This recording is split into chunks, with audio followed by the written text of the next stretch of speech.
જય શ્રી કૃષ્ણ, રાધે રાધે. હવે આપણે આજે પિસ્તાની બરફી કરું છું. તો આ એક કટોરી અત્યારે લીધા છે આ પિસ્તા, અને હવે એનો ભૂકો કરી અને આપણે આ બનાવવાનું છે. આપણે ભૂકો કરી લીધો છે, અત્યારે ભૂકો થઈ ગયો છે એક કટોરી. હવે 1/4 કપ આપણે ખાંડ લેવાની છે. આ આટલી ખાંડ લેવાની છે. હવે આની થોડીક ચાસણી કરવા મૂકું છું, રાવું છું, અને એમાં જલ ડૂબે એટલું કરવાનું. આપણે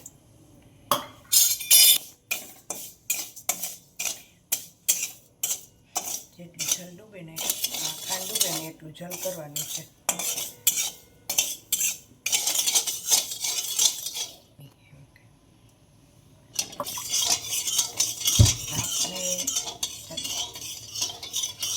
ગળ્યું જોતું હોય તો આપ થોડીક વધારે પણ ખાંડ કરી શકો છો. થઈ ગઈ છે, અને બંધ કરીને પધરાવાનું છે. ગેસ બંધ કરી અને આપણે આમાં પધરાવાનો છે પિસ્તાનો ભૂકો. હવે થોડું ઘી કરવાનું છે.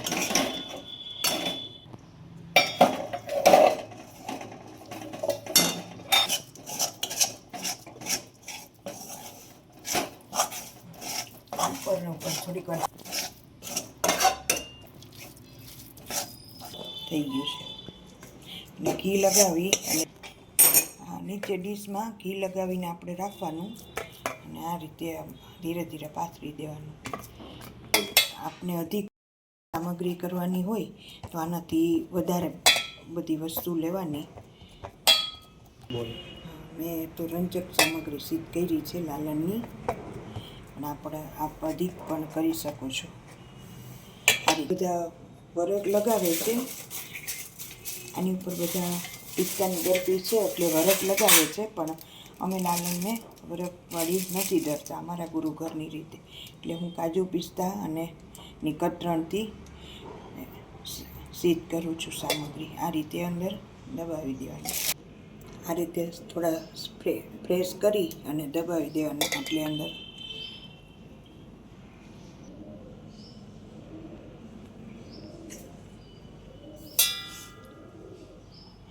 નાના નાના પીસ આપણે ઠાકોરજીને સોહાય એ રીતે આપણે પીસ કરવાના. થોડી વાર ઠરે પછી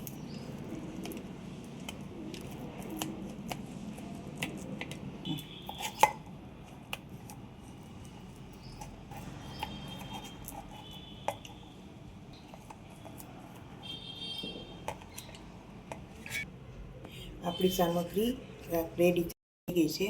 તમે કમેન્ટમાં જણાવજો, અને લાઈક અને શેર કરશો. જય શ્રી કૃષ્ણ, રાધે રાધે.